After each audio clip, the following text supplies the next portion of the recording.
तो अब हम class 8th mathematics chapter number first exercise number 1.3 solve करने वाले हैं। तो इसके क्वेश्चन नंबर फर्स्ट में आपको ना ए से लगाकर जे तक बहुत सारे क्वेश्चंस दे रखे हैं, मैंने सबको लिख दिया है, तो आप ये सारे नोट डाउन कर लीजिएगा।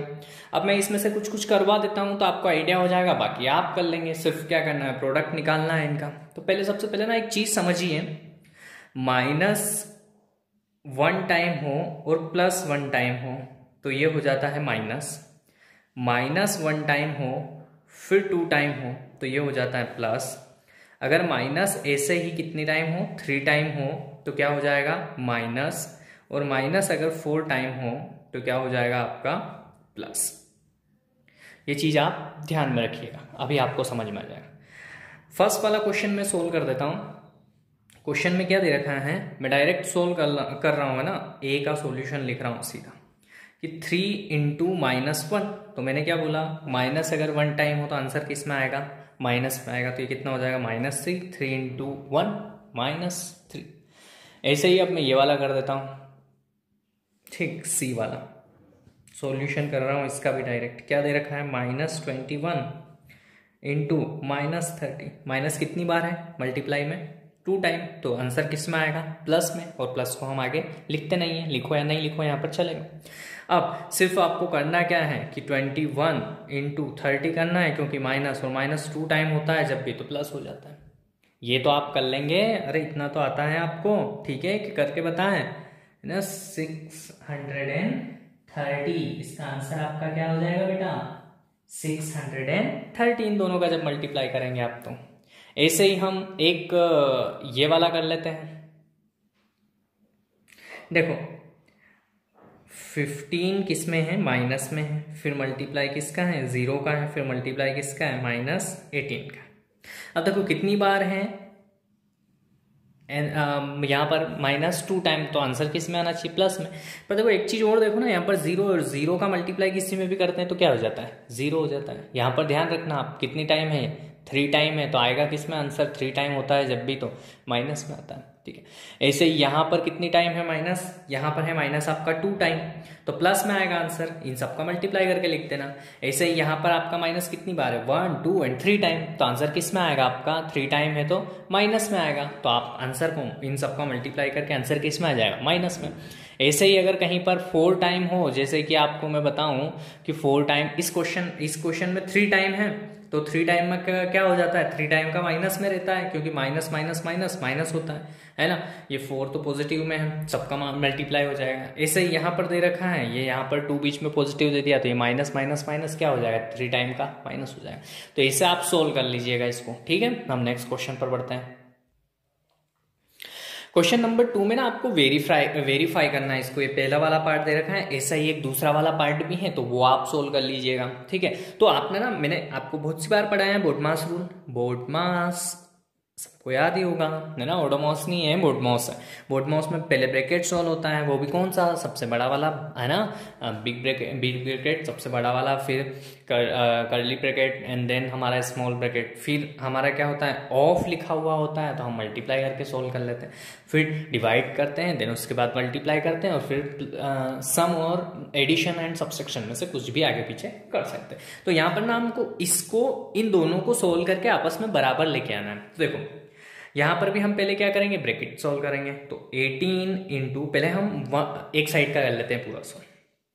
अब यहां पर क्या है 7, माइनस प्लस माइनस, ठीक है। फिर 18 × 7 में से 3 माइनस होगा तो कितना बचेगा, तो आप बोलोगे कि सर 7 में से 3 माइनस होता है तो 4 बचता है। और 18 4 जा कितना होता है, तो आप बोलोगे सर 18 4 जा तो 72 होता है। तो ये हो गया एक पार्ट हमारा फिनिश। अब यहाँ पर भी इक्वल लगा दो, यहाँ पर भी इक्वल लगा दो, यहाँ पर भी इक्वल लगा दो। अब हम ये वाला पार्ट सोल्व करते हैं, इस साइड वाला, ये ऐसे ही करना पड़ेगा इस क्वेश्चन को, ठीक है। इन दोनों का मल्टीप्लाई कितना होता है, तो हम इन दोनों का मल्टीप्लाई कर लेंगे।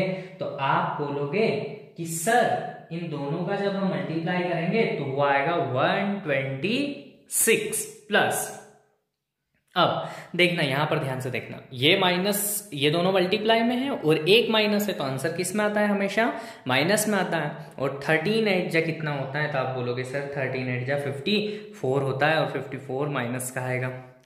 अब देखो 126 तो as it is, plus minus minus 54, ठीक है। तो जब 126 में से 54 माइनस करोगे तो कितना आएगा? 72। इट मीन्स हमारा इक्वल इक्वल आ गया, तो ये हो गया हमारा LHS is equal to RHS, है ना। तो लिख देंगे यहां पर हेंस प्रूव्ड। क्या लिख देंगे? Hence proved. इसका सेकेंड पार्ट मैं बता देता हूं आपको, सोल्व कर लीजिएगा आप। ये है इसका सेकेंड पार्ट। तो पहले आप इस LHS को सोल्व करेंगे तो एक आंसर आएगा, फिर ये RHS है। ये ना, ये वाला पोर्शन ये इस प्लस के इधर लिखा हुआ है, बट मेरे पास यहाँ पर कुछ स्पेस कम थी, इसलिए मैंने इसको नीचे लिख दिया। 21 लिखा हुआ है। कितना लिखा हुआ है ये बेटा? 21, ठीक है। तो इसको आपको सोल्व करना है। दोनों अगर आंसर सेम आ जाए तो LHS is equal to RHS and hence proved कर देना। अब हम बढ़ते हैं हमारे नेक्स्ट क्वेश्चन पर, क्वेश्चन नंबर 3। अब क्वेश्चन नंबर 3 देखिए। क्वेश्चन नंबर 3 में आपको क्या दे रखा है? फॉर एनी इंटीजर ए कोई भी क्या है? एक इंटीजर नंबर है, ठीक है। What is -1 into a equal to, मतलब आपको बताना है कि -1 का मल्टीप्लाई ए में करेंगे तो किसके बराबर आएगा? तो ए के साथ -1 का मल्टीप्लाई तो -a आ जाएगा, है ना। जहां पर तो लिख दो वेयर ए क्या है? हमने बोला है कि ए इज अ इंटीजर, ठीक है। अब नेक्स्ट क्वेश्चन सेकंड वाला, ये फर्स्ट वाला पार्ट था इसका क्वेश्चन 3 का, और क्वेश्चन 3 का सेकंड वाला पार्ट क्या है? Determine the integers whose product with -a। मतलब आपको ना ये जो पार्ट्स दे रखे हैं इनको बताना है कि जब -1 के साथ इनका हम क्या करें? मल्टीप्लाई करें तो आंसर क्या आएगा, है ना। इनका हम क्या करें? -1 के साथ जब मल्टीप्लाई करें तो आंसर क्या आएगा, है ना। तो यहां पर भी -1 इंटू 0। तो आप एक में आपको सॉल्व करके या नीचे बता देता हूँ, ऐसे लिखना है तो ये बाकी आप कर लीजिएगा। तो क्या करना है आपको? लिखना है ऐसे ही, पहली स्टेप लिखनी है, बस ये सॉल्यूशन ही है इसका। माइनस माइनस क्या होता है? प्लस, और 22 का 1 में करेंगे तो 22 आ जाएगा। ऐसे ही इसका करेंगे तो माइनस प्लस माइनस 37 आ जाएगा माइनस का इसका आंसर, ठीक है। और इसका जब करेंगे तो 0 आएगा इसका आंसर। फिनिश हो गया ये क्वेश्चन भी। नेक्स्ट क्वेश्चन पर बढ़ते हैं हमारे। नेक्स्ट वाले क्वेश्चन में आपको बोल रखा है कि starting from -1 multiply 5 right various product showing some patterns, और कहां तक? यहां तक। तो कर दीजिए। देखो पहला तो क्या दे रखा है उन्होंने कि -1 इंटू 5 कितना होगा आपका? -5, ठीक है। देन उसके बाद हम क्या कर देंगे? -1 इंटू 4 कितना हो जाएगा? -4। फिर -1 इंटू 3 कर देंगे तो कितना हो जाएगा? -3। फिर -1 इंटू 2 कर देंगे तो कितना हो जाएगा? -2। -1 इंटू 1 कर देंगे तो ये हो जाएगा -1।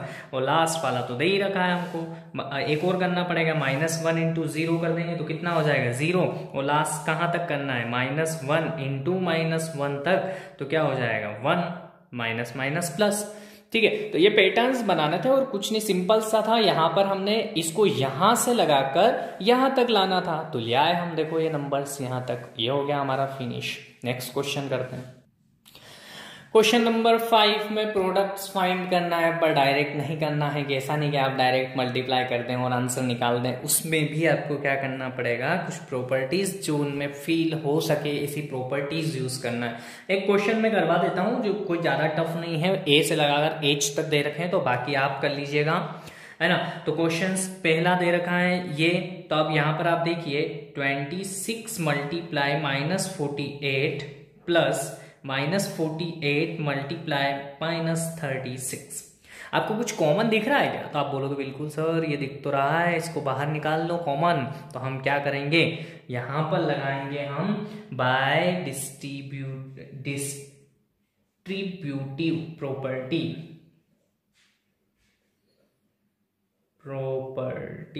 क्या करेंगे? 48 को बाहर हमने माइनस निकाल लिया, अंदर बचा 26 माइनस 36। 26 माइनस का बाहर निकाल लिया था, तो जो बचा वो ऐसा कैसा एज इट इज लिख दिया हमने।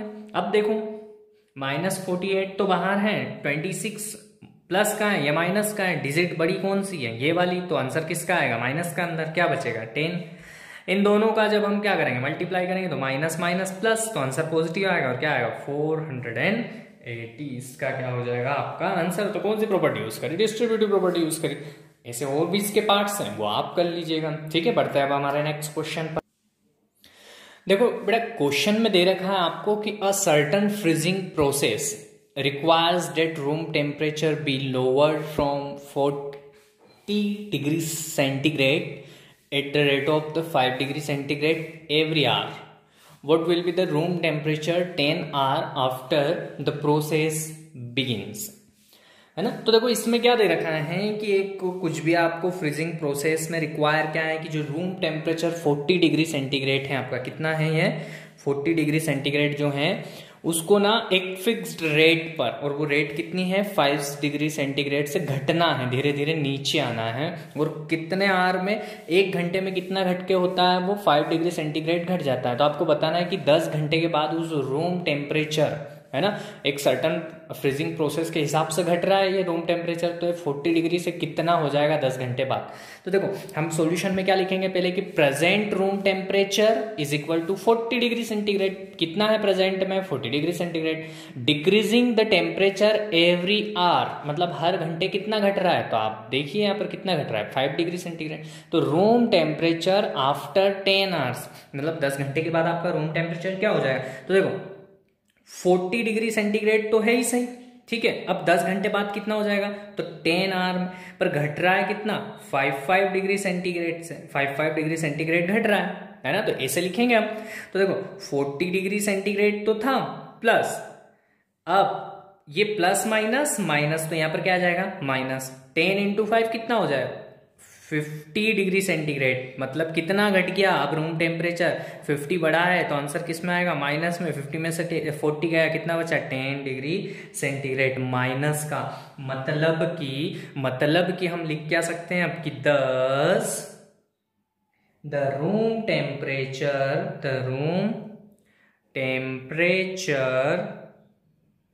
है ना, the room temperature after 10 hour is -10 degree centigrade, ठीक है। 10 घंटे के बाद कितना हो जाएगा अपना माइनस में 10 डिग्री सेंटीग्रेड हो जाएगा। इजी क्वेश्चन था। नेक्स्ट क्वेश्चन पर मूव ऑन करते हैं। तो देखो बेटा नेक्स्ट क्वेश्चन बहुत ही इंटरेस्टिंग क्वेश्चन है, और वो ये है कि आपको एक क्लास में आपकी टेस्ट है जिसमें कि 10 क्वेश्चंस हैं, ठीक है। अब जब आप एक क्वेश्चन का आंसर सही करते हैं तो आपको 5 मार्क्स दिए जाएंगे, बट रॉन्ग आंसर पर 2 मार्क्स कट भी कर लिए जाएंगे। और अगर आप कोई क्वेश्चन अटेम्प्ट नहीं कर रहे हो तो ना तो आपको मार्क्स दिए जाएंगे और ना ही आपके मार्क्स कट किए जाएंगे। 0 फॉर नॉट अटेम्प्टिंग, ठीक है। समझ में आ गई बात। अगर आप एक क्वेश्चन सही करते हैं तो 5 मार्क्स मिलेंगे, 2 क्वेश्चन सही करते हैं तो 10 मार्क्स मिलेंगे, पर आपने अगर एक भी क्वेश्चन गलत कर दिया तो 2 नंबर आपके कट भी कर लिए जाएंगे। तो इसमें ना 3 पार्ट्स पूछ रखे हैं। पहला मैं आपको सोल्व करवा देता हूं, सेकेंड और थर्ड आप खुद से कर लीजिएगा। पहला क्या है कि Mohan gets 4 correct and 6 incorrect answer, what is his score, ठीक है। तो आप क्या लिखेंगे कि मोहन ने क्या करा, Mohan gets marks 4 correct answer. Mohan को मार्क्स कितने मिलेंगे करेक्ट आंसर के लिए, तो करेक्ट कितने उसके 4, और एक करेक्ट करने पर कितने मिलते हैं 5, तो 4 करेक्ट करने पर कितने मिल जाएंगे 20 मार्क्स मिलते हैं, है ना। फिर लिखेंगे he gets marks 4 incorrect answer. तो देखो मोहन ने अब इनकरेक्ट कितने करे, तो मोहन ने इनकरेक्ट करे कितने 6, और इनकरेक्ट पे कितने हो रहे हैं आपके -2 हो रहे हैं, तो है ना इनकरेक्ट पे मतलब -12 हो गए। तो अब मोहन के पास टोटल मार्क्स कितने हो जाएंगे, तो टोटल स्कोर ऑफ मोहन देखो 20 में से 12 उसका क्या हो जाएगा माइनस हो जाएगा, तो बचेगा कितना उसका 8 मार्क्स। मतलब क्या हुआ, मोहन गेट्स, नेक्स्ट लाइन से लिख देना कि Mohan gets 8 marks in a test. बात सबको समझ में आई? बहुत सिंपल था। इसके 2 पार्ट्स और दे रखे हैं, एक रेशमा के लिए और एक हिना के लिए, वो आप कर लेना, इजी है ना। अब नेक्स्ट क्वेश्चन देखते हैं। क्वेश्चन थोड़ा सा बड़ा है, क्वेश्चन नंबर 8, बट बहुत ही इजी है। देखो क्या दे रखा है कि a cement company earns a profit of 8, है ना, 8 रुपीज।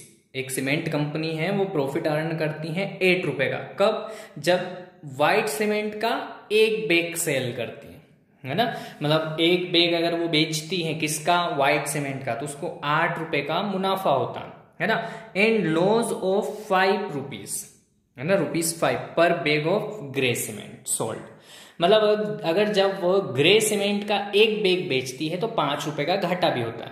समझ में आ गई बात इतनी, कि एक सीमेंट कंपनी अगर व्हाइट सीमेंट का एक बैग बेचती है तो 8 रुपए कमाती है, और अगर वो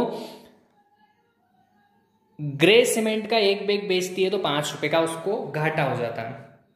तो इसमें 2 पार्ट पूछ रखे हैं। फर्स्ट वाला पूछ रखा है कि the company sell 3000 bag of white cement and 5000 bag of grey cement, what is its profit और लॉस। मतलब एक कंपनी ने क्या कर रखा है, 3000 बैग तो व्हाइट सीमेंट के बेच दिए हैं और 5000 बैग उसने ग्रे सीमेंट के बेच दिए। तो आपको बताना है कि प्रॉफिट होगा या लॉस होगा, है ना।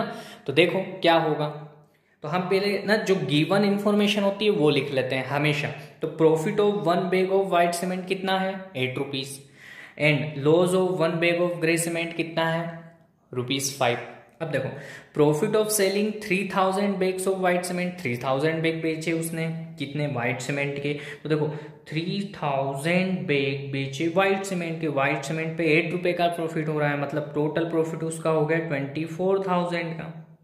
अरे बात समझ में आई? एक बैग पे होता है 8 रुपए का, तो 3000 बैग पे कितने का हो जाएगा, 24,000 रुपए का, 24,000 रुपीज का उसको क्या हो गया, प्रॉफिट हो गया, है ना, मुनाफा हो गया। अब लॉस ऑफ सेलिंग 5000 बैग उसने क्या बेच रखे हैं, किसके, ग्रे सीमेंट के, तो 5000 बैग्स बेचे हैं उसने ग्रे सीमेंट के। अब तो ये तो घाटा हो रहा है, तो 5 रुपए का घाटा होता है एक बैग पर, तो ये हो गया 25,000 का घाटा उसको, कितने बैग पर, कितने बैग पर, 5000 बैग पर उसको 25,000 रुपीज का लॉस हो गया। तब बताना है कि अब देखो लॉस बढ़ा है या प्रॉफिट बढ़ा है, तो आप बोलोगे सर लॉस बढ़ा है, तो क्या होगा, लॉस होगा, और लॉस होगा तो लॉस में से प्रॉफिट को घटा देंगे, जितने का लॉस आया वो आ जाएगा निकल के हमारा बाहर। तो क्या करेंगे हम, यहां पर लिख दो एक लाइन अगर आप चाहो तो, कि since loss is greater than profit, therefore क्या लिखेंगे, therefore करके लिखेंगे, क्या हो जाएगा आपका कि therefore his